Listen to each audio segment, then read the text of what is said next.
사랑의 하나님, 주님의 말씀으로 또 기도로 교통할 수 있는 은혜를 주시니 감사합니다. 생명과 경건에 필요한 모든 것을 주셨기에 무한 감사드립니다. 더욱 은혜를 힘입어 살게 하여 주시고 주님의 선품에 참여하게 하옵소서. 세상의 정욕을 버리고 주님의 선하신 뜻을 소망하며 순종의 삶 살게 하옵소서. 주님께서 부어주시는 풍성한 은혜가 공동체적으로 또 교회적으로 가득하게 하옵소서. 이 시간 11조 예물을 드린 손길이 있습니다. 모든 것이 주님의 것이라 고백하여 그 일부를 떼어 드리는 손길을 받으시고 하늘의 공급하심이 풍성하게 하옵소서. 늘 친밀히 들으심에 감사하며 예수 그리스도 이름으로 기도드립니다. 아멘. 이 시간 함께 보실 말씀은 베드로 후서 1장 1절부터 11절의 말씀입니다.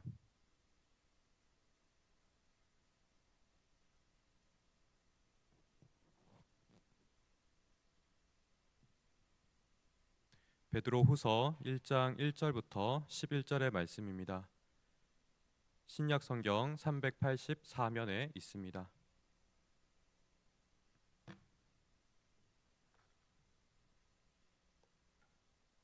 함께 교독하여서 읽겠습니다. 예수 그리스도의 종이이며 사도인 시몬 베드로는 우리 하나님과 구주 예수 그리스도의 의를 힘입어 동일하게 보배로운 믿음을 우리와 함께 받은 자들에게 편지하노니 우리 주 예수를 알므로 은혜와 평강이 너에게 더욱 많을지어다. 그의 신기한 능력으로 생명과 경건에 속한 모든 것을 우리에게 주셨으니 이는 자기의 영광과 덕으로서 우리를 부르신 이를 알므로 말미암이라.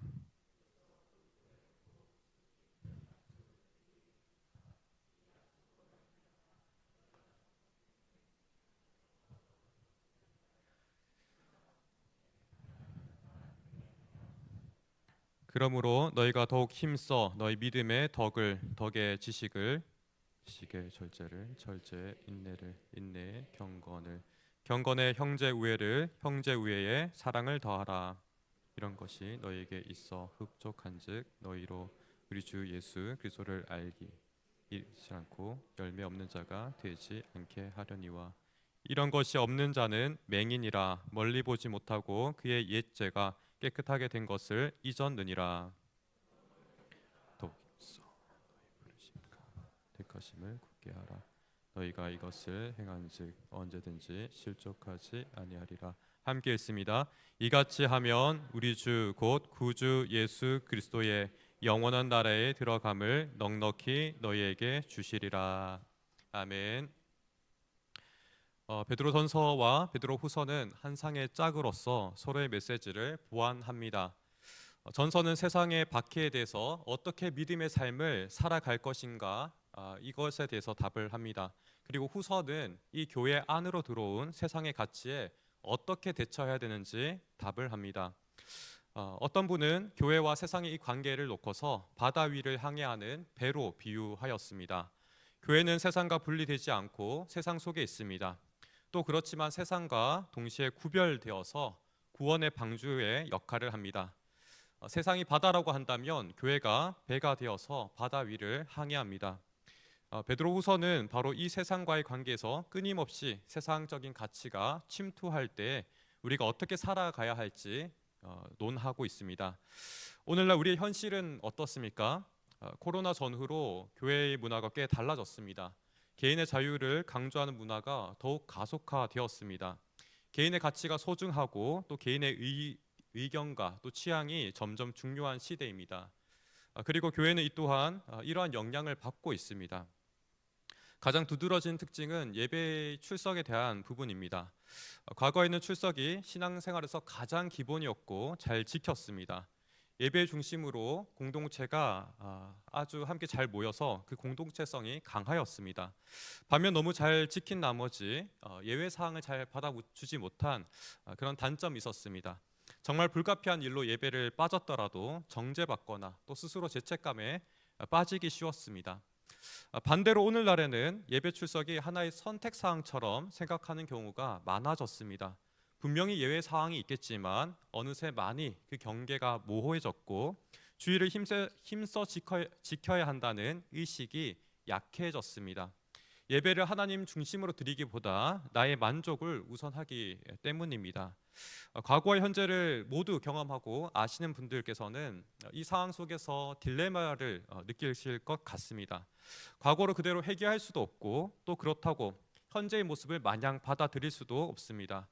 사실상 둘 다 양쪽 끝자락에 있기 때문에 그렇습니다. 너무나 엄격하게 살아가는 삶에는 진정한 자유와 또 기쁨이 없습니다. 또 반대로 방종하는 삶에서는 성장이 없고 나태해지기 쉽습니다. 이러할 때 둘 중 하나만 선택하라고 한다면 솔직히 율법적이라도 잘 모일 때가 좋아 보입니다. 그러나 그 속에 기쁨이 없다면 시간의 차이가 있을 뿐이지 결과적으로 동일한 결과를 맞이할 뿐입니다. 그래서 이 둘 양극단을 피하고 균형을 잘 잡아야 합니다. 베드로 사도 또한 이러한 갈등의 국면에서 권면하는 것 같습니다. 박해 속에서 철저하게 믿음을 지킨 이들이 있을 것이고 또 한편 새롭게 이에 대한 반작용으로서 자유를 표방한 방종하는 삶이 교회 안에 나타났습니다. 엄격하고 엄숙한 것을 견디지 못하여서 반발하여 자유를 강조하는 삶을 이야기하며 그러한 사람들이 힘을 얻어서 대립하고 있는 상황입니다. 역사적으로도 기독교의 역사적으로도 행위냐 은혜냐 이것이 대립하였습니다. 또 율법이냐 은혜냐가 늘 이 주제가 반복되었습니다. 이 같은 상황에서 베드로 후서에서도 동일하게 이 상황이 발생했습니다.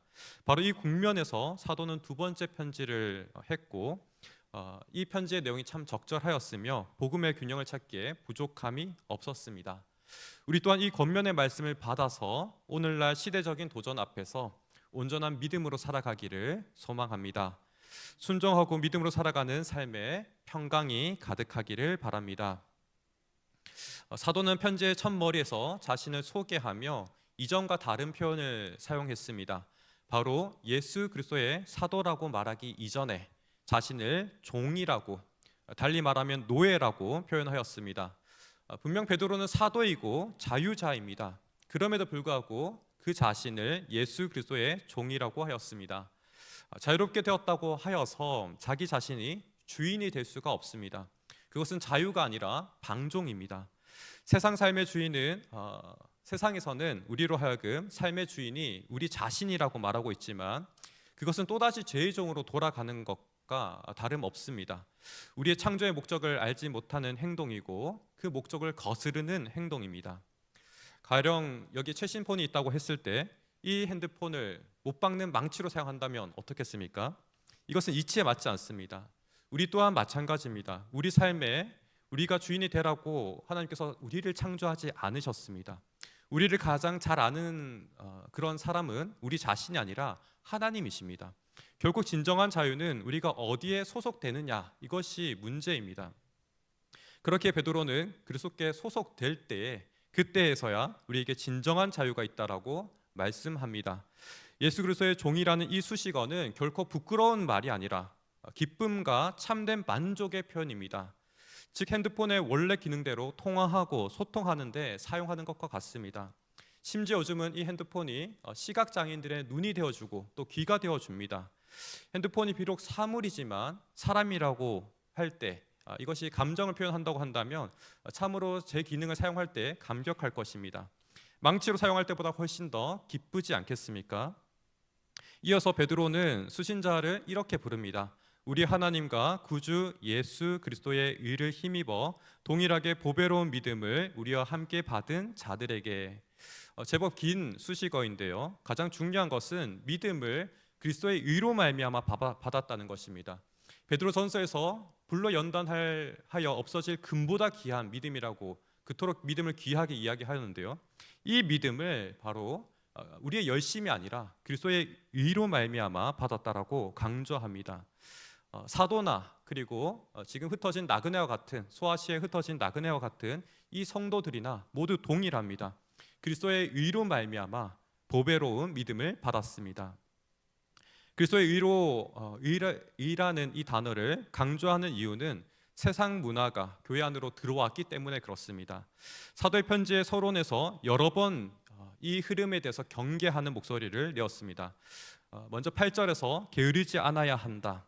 열매 없는 자가 되지 않아야 된다. 이와 같은 이야기를 먼저 하였고요. 이어서 9절에서 이런 것이 없는 자는 맹인이다. 멀리 보지 못한다. 그리고 옛 죄가 깨끗하게 된 것을 잊었다라고 강도 높게 이야기했습니다. 이처럼 교회 내에 침투한 방종의 모습을 어떻게 다잡을 것인가에 대해서 예수 그리스도로 말미암은 의로 세워졌음을 사도는 계속해서 기억하게 하고 강조합니다. 다시 말해서 율법적인 방법이 아닙니다. 형식을 강조하면서 이전으로 돌아가자라고 목소리 내는 것이 아닙니다. 오히려 내적인 부르심과 택하심을 굳게 하자라고 말했습니다. 10절의 말씀 한번 같이 읽겠습니다. 그러므로 형제들아 더욱 힘써 너희 부르심과 택하심을 굳게 하라. 너희가 이것을 행한즉 언제든지 실족하지 아니하리라. 이 부르심과 택하심이 구체적으로 무엇이겠습니까? 무엇을 위해서 우리를 부르시고 택하셨습니까? 이 부분은 4절에 있습니다. 우리 이어서 4절 말씀 또 한번 같이 읽겠습니다. 이로써 그 보배롭고 지극히 큰 약속을 우리에게 주사 이 약속으로 말미암아 너희가 정욕 때문에 세상에 썩어질 것을 피하여 신성한 성품에 참여하는 자가 되게 하려 하셨느니라. 더 이상 내가 주인인 삶이 아닙니다. 베드로와 같이 그리스도의 종이 되어서 주님을 따르는 삶입니다. 세상적인 것을 비워낸 우리의 내면에, 우리의 이 삶에 하나님의 성품을 가득히 채우는 은혜입니다. 또 주님의 이 길을 뒤따르는 삶에는 공동체적인 기쁨이 있습니다. 종력적이고 이기적이어서 나 혼자만 좋다가 고립되고 외로운 길을 걷는 그러한 삶이 아닙니다. 오히려 나눌수록 함께 할수록 풍성해지는 은혜가 있습니다. 세상이 줄 수 없는 교회적인 기쁨이 반드시 있습니다. 이것을 굳세게 믿는 저와 여러분 되기를 간절히 소망합니다. 이러한 하나님의 구체적인 성품은 하나님의 성품은 구체적인 모양으로서 5절에서 7절에 제시되고 있습니다. 5절 7절의 말씀 제가 읽어드리겠습니다. 그러므로 너희가 더욱 힘써 너희 믿음의 덕의 지식을, 지식의 절제를, 절제의 인내를, 인내의 경건을, 경건의 형제 우애를, 형제 우애의 사랑을 더하라. 제가 좀 더 아름다운 목소리를 읽으면 좋겠는데 참 아름다운 구절입니다. 네. 이를 은혜의 사슬이라고 표현합니다. 주님께서 우리에게 주시는 아름다운 사슬입니다. 금목걸이와 같이 상상하시면 참 좋겠습니다. 이 처음과 마지막을 주목하면 믿음과 사랑입니다. 믿음으로 시작하여서 사랑으로 끝을 맺습니다. 신성한 성품이 뻗어나가는 방향성입니다. 믿음은 안으로 굽는 것이 아니라 바깥으로 펼쳐나갑니다. 믿음에서 사랑으로 나아가고 이 사랑은 마침내 믿음을 확증합니다. 신앙이 성숙할수록 처음에는 나 하나만 보였던 것에서 이제는 주변이 하나씩 더 보이기 시작합니다. 기도할 때도 나만을 위한 기도에서 주변을 향한 기도로 기도의 지평이 넓어집니다. 이는 정력적인 삶과 지극히 반대되는 방향성입니다. 믿음과 사랑을 제외한 나머지의 내용들도 동일합니다. 덕과 지식, 절제, 인내, 경건, 형제 우애, 이 모든 것들이 정력적인 것과 반대입니다. 그리고 베드로는 바로 이 모든 것들을 절묘하게 연결하였습니다. 믿음에는 덕이 필요합니다. 덕이라는 것은 고귀하고 높은 윤리적인 성품을 말합니다. 믿는다고 해서 광신적인 것이 아닙니다. 또 덕에는 지식이 필요하고 지식에는 절제가 필요합니다. 절제는 인내가 필요하며 인내 또한 경건함이 필요합니다. 경건함에는 형제 우애가 필요하고 형제 우애에는 사랑으로서 이 모든 것을 완성합니다. 이 모든 것들이 조화롭게 이루어져서 정욕적인 세상의 삶이 보여줄 수 없는 지극히 풍성한 하나님의 은혜가 무엇인지, 그 삶의 풍요로움이 무엇인지 우리에게 보여줍니다.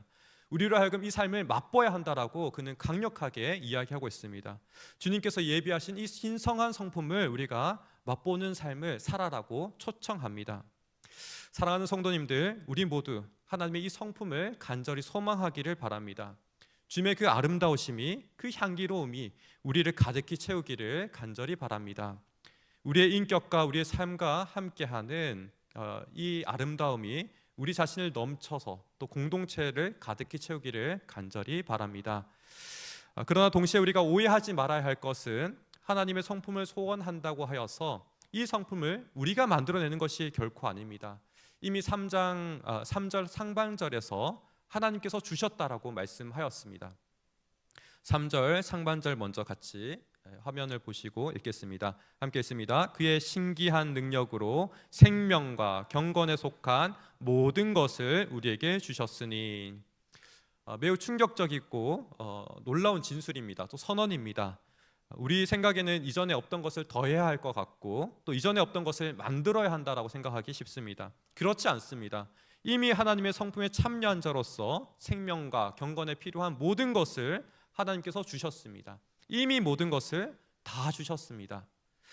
이를 굳세게 믿으시는 우리 모두가 되기를 소망합니다. 어쩌면 이렇게 반문하실지도 모르겠습니다. 그러면 내가 현실에 부딪히는 문제는 무엇입니까? 나는 왜 생명과 경건을 잘 누리지 못하고 있습니까?